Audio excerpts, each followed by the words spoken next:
ရွယ်သေးတဲ့ Hero Prime လေးကသိပ္ပံယူဘိုးတော်ကိုချဖို့ပြင်ဆင်နေပါပြီ။သူ့အမေဖုတ်ကောင်ကတော့ Hero Prime ကိုသူ့သားမန်းသိပြီးစားလို့မရတော့တာမလို့လမ်းပေါ်ကတွေ့တဲ့ရဲအဆောင်ကိုဝင်ကိုက်ဖို့လှုပ်ပါလေရော။ဒါပေမဲ့ရဲကဖုတ်ကောင်ကိုမြင်သွားပြီးသူ့ရဲ့ပစ္စတိုတနက်နဲ့ဖုတ်ကောင်ကိုပြစ်ပါတော့တယ်။နှစ်ပေါင်း2000လောက်လေ့ကျင့်ထားတာမလို့တစ်ချက်မှတော့တိမသွားပါတော့တဲ့ရှင်။အဲ့တော့လေဖုတ်ကောင်ကြီးကရဲကိုတွန်းလဲပစ်ပြီးအပေါ်ကနေခွာရင်တက်ကိုက်ပြစ်လိုက်ပါတော့တယ်။ ဘိုင်းစားနေတဲ့အတော်ပဲကွာစားလို့ကောင်းလိုက်တာလူသားစားလို့ကောင်းတယ်ကွာ ဘလောက်ကောင်းလဲမကောင်းလဲကတော့အခုဆိုရင်အသားတွေပါမကြံတော့ပဲအယိုးတွေပဲကြံနေတော့တာပါအဲ့လိုအယိုးပဲကြံမှဖုတ်ကောင်လဲပြေးပါလေရောဒီနောက်မှာဖုတ်ကောင်ကနောက်ထပ်လူတွေကိုစားဖို့လိုက်ရှာနေတော့တိတ်ပံယူဘိုးတော်နဲ့တဲ့ပဲတိုးပါတော့တယ်တိတ်ပံယူဘိုးတော်ကတော့သူ့ဘေးမှာပါတဲ့ကလေးကိုတောင်စမ်းတက်ပြီးသွားပါပြီအခုဆိုဒီကောင်လေးကနေကြောက်စီယာမွန်စတာပေါက်စလေးဖြစ်နေပါပြီ ဒီမှာကြည့်စမ်းဖောက်ကောင်ဒီကောင်လေးကနှစ်ထက်အများကြီးကျန်းတယ်ကွာဟာဟာဟာဟာ Hero Prime ရဲ့အမေဖုတ်ကောင်လဲ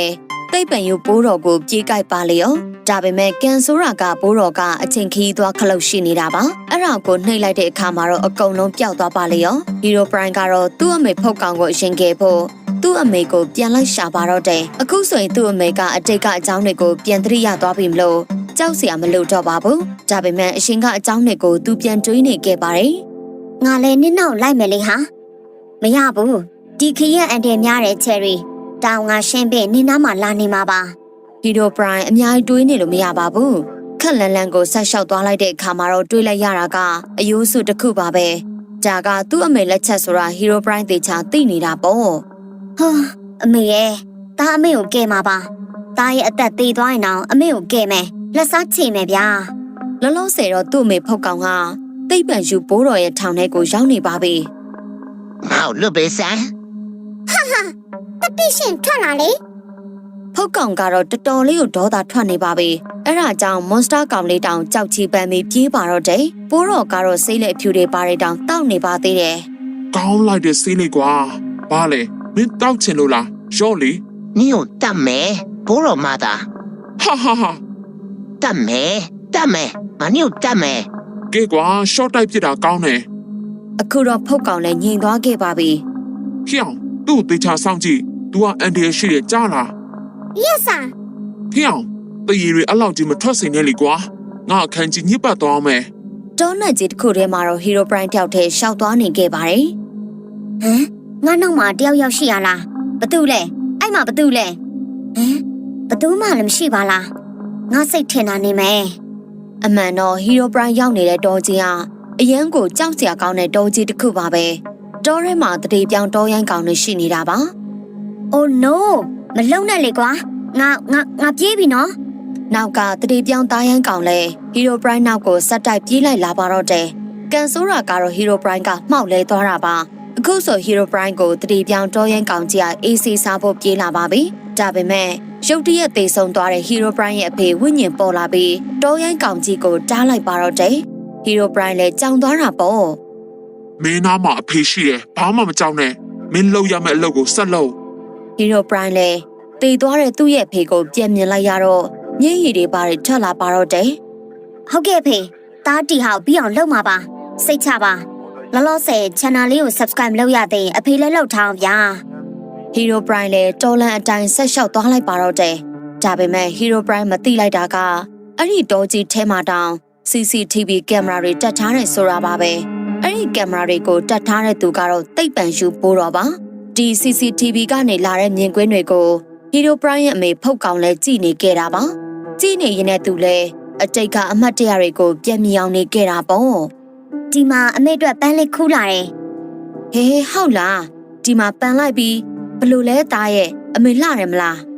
ငါမိမငါသားပေးရဲ့ပန်းလေးနဲ့လှနေရောကွာမင်းသမီးရှုံးနေ ရှေးဟိုမှာသားဖေပြန်လာပြီတော်မဖို့တော်တောင်းချီဖုတ်ကောင်လဲဒီအကြောင်းတွေပြန်တွေးမိပြီ အဲ့တော့ငါသားပဲ မင်းသားလားโอเค နင်းငါတတ်မယ် ငါ့ကိုမတက်ခင်ကြာရင်မြည်ကြည့်အောင်ကွာ အခုတော့ Hero Prime ရဲ့အမေဖုတ်ကောင်လဲတစ်ခါပြန်ပြီးတော့တတိလက်သွားခဲ့ပြန်ပါပြီနောက်ရက်မှာတော့ Hero Prime တယောက်အရန်ကိုပူပြင်းခြောက်သွေးတဲ့ကန်နာရတစ်ခုတည်းကိုတောင်ရောက်နေပါပြီ Oh my god ပူလိုက်တာကွာရေလည်းမရှိရေစားလိုက်တာကွာ Hero Prime လဲ ရေစာတာရောပေမန်းနာရောနှစ်ခုပေါင်းပြီးတတိလက်သွားပါတော့တယ်။အဲ့လိုနဲ့အချိန်တွေကမနက်ကနေနေ့လယ်ဖက်ကိုတောင်ရောက်သွားပါပြီ။ Hero Prime လည်းပြန်တတိယလာပါတော့တယ်။ပြန်တတိယလာချင်းမှာပဲ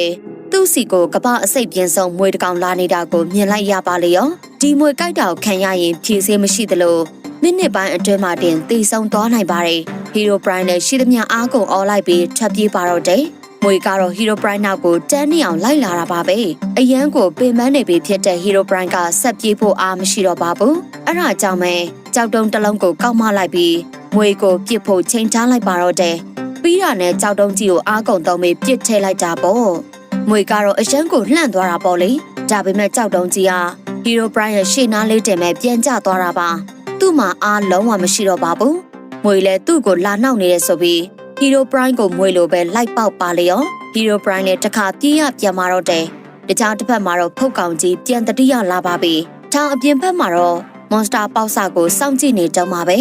ခုမှနေ့လည်စာချပေးထားတယ်စားလိုက် Hero Prime အမေဖုတ်ကောင်လည်းသူ့ကိုကြွေးထားတဲ့အသားကိုစားလိုက်ပါတော့တယ်စားနေလိုက်တာများဖုတ်ကောင်ကြီးကြာညာပဲတော်တော်ပိုင်းစာနေထက်နေအခုတော့ဖုတ်ကောင်ကအားရီပြန်ပြေးလာပါပြီနင်တို့ငါ့ကိုစာကျွေးတာမှားတယ်လို့မထင်ဘူးလားဟာ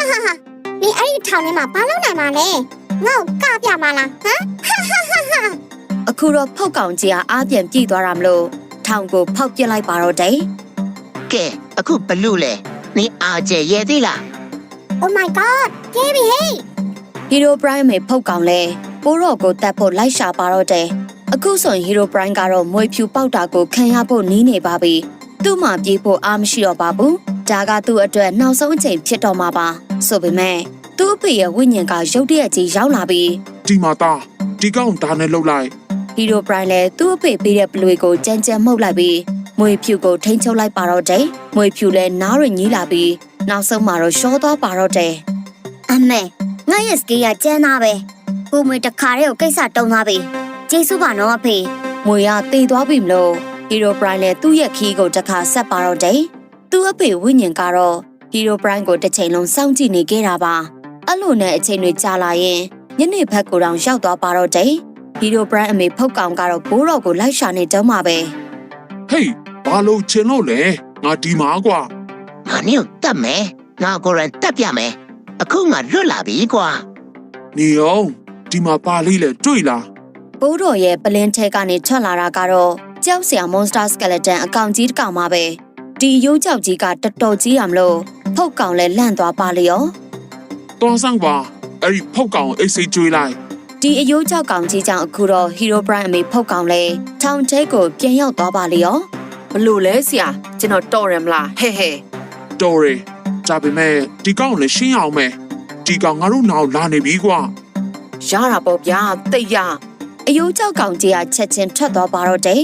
Hero Prime လည်းမြို့တစ်မြို့ကိုစားရောက်လာခဲ့ပါပြီ။အဲ့လိုသွားရင်အတိတ်ကအကြောင်းတွေကိုတစ်ချက်ပြန်တွေးနေမိခဲ့ပါတယ်။ဟာအမေကိုစီးရတာပျော်စရာကောင်းလိုက်တာ။တားရီတေချာကင်ထားနော်ပြုတ်ကြမယ်။ကင်ထားတယ်အဖေဟေပျော်စရာကောင်းတာတွေတွေးနေတော့မှပဲပျော်စရာမကောင်းတဲ့အယိုးချောက်ကြီးကသူ့ရှေ့ကိုရောက်နေပါပြီ။ချမယ်လေမင်းမလားဖုတ်ကောင်ရဲ့သားလာစမ်းHero Prime လည်းဒီကောင်ကြီးကိုမနိုင်တာသိနေတာမလို့ပြေးဖို့လုပ်ပါတော့တယ်။ဒါပေမဲ့Hero Prime ရဲ့အဖေဝိညာဉ်ကရုတ်တရက်ကြီးထွက်လာပြီးအယိုးချောက်ကောင်ကိုတစ်ချက်တည်းတီးလိုက်ပါတော့တယ်။ဒါပေမဲ့ဟာရီလိုက်ရတာကွာမင်းတို့ဝိညာဉ်ငါ့ကိုချလို့မရဘူးကွာရှော့ဒီမှာယူလိုက်ဒီယိုးချောက်ကောင်ကြီးကိုတော့ Hero Prime ရဲ့အဖေတောင်မနိုင်ပါဘူးဟာငါ့ကိုနိုင်ချင်တာလားနိုင်ချင်10နှစ်စူးစမ်းလိုက်အောင်တာကြီး Hero Prime လည်းနောက်ဆုံးပေါ် iPhone ကြီးနဲ့သူ့တငယ်ချင်းကိုအကူအညီလှမ်းတောင်းပါတော့တယ်။မင်းအဖိုးကိုခေါ်နေရလား။ရတယ်ကြိုက်တဲ့ကောင်ခေါ်လိုက်။မင်းလာကူမရမယ်ကွာ။ငါဒီကောင်ကြီးမနိုင်ဘူး။အခုလာခဲ့နော်။ဟာမင်းတို့တနာညာတာတော့အဖြစ်စောင့်လိုက်ပါမယ်ကွာ။ငါစောင့်ပေးရနော်။ဒီလိုနဲ့ညနေကနေညဘက်တောင်ရောက်သွားပါပြီ။ဟျောင်းဘယ်မှာလဲမင်းရဲ့အဖိုး။အဲ့ဒီအချိန်မှာပဲကောင်းကင်ဘော်ကနေဟီရိုတယောက်ပြုတ်ကျလာပါတော့တယ်။တေးစမ်းပါကွာငါမှချိန်ကုန်ခံပြီးစောင့်လိုက်ရတာရောက်လာတော့တောက်ပိုးကောင်ကြီးရောက်လာတယ်အယိုးကြောက်ကောင်ကြီးဒီဟီရိုကိုတော်တော်အထင်သေးနေတာပါဒါပေမဲ့ဟီရိုကအယိုးကြောက်ရဲ့အားနဲ့ချက်နေရာကိုတစ်ချက်ထိုးလိုက်တာနဲ့ အယိုးကြောက်ကောင်လည်းခုံဆော့တွေဖြစ်ပြီးတခါတည်းကိုရှောသွားတာပါပဲ Yes ဒါပဲလေဗျာ အခုတော့ဟီရိုကအယိုးကြောက်ကိုရှင်းပြလိုက်ပါပြီ တော်ရယ်ကွာအဲ့ဒါကြောင့်မင်းကိုအားကိုးနေရတာ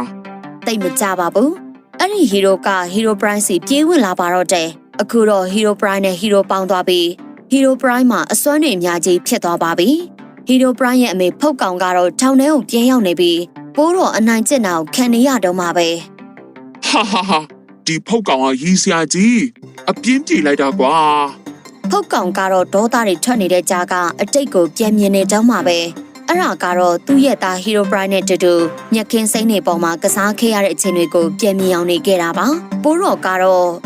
တော်ပြီကွာမင်းကိုတက်ပစ်တာအေးတယ်ခြံထားရင်ရမ်းများတယ်ကွာ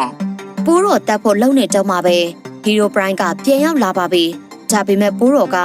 ဖုတ်ကောင်ကိုတနက်နဲ့ပြစ်တက်လိုက်ပါတော့တယ်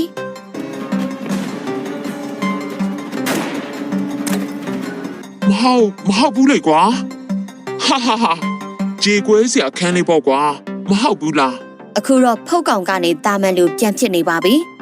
ကဲဒီတစ်ခါမင်းအလှဲ့ပဲ ဒီတစ်ခါတော့ဟီရိုပရိုင်းရဲ့ထိုးချက်တစ်ချက်ကြောင့်ပိုးတော်လည်းလွင့်ထွက်သွားပြီးစူးတွေနဲ့စိုက်သွားပါတော့တယ်သိပ္ပံယူပိုးတော်ကိုအောင်မြင်တတ်နိုင်ခဲ့ပေမဲ့သူ့အမေကိုတော့မကယ်နိုင်ခဲ့ပါဘူးဒါကတော့ဝမ်းနည်းစရာကောင်းတဲ့ဟီရိုပရိုင်းရဲ့ဘဝဆက်လန်းမှာပဲဆက်လန်းလေးကိုကြိုက်တဲ့ဆိုရင်တော့ဗီဒီယိုလေးကို like channel လေးကို subscribe လုပ်ထားခဲ့ပါရှင်နောက်ဗီဒီယိုတွေမှာပြန်ဆောင်ရမှာရှင်အမကတော့တင်ဆက်သူ Lady ခင်မနော်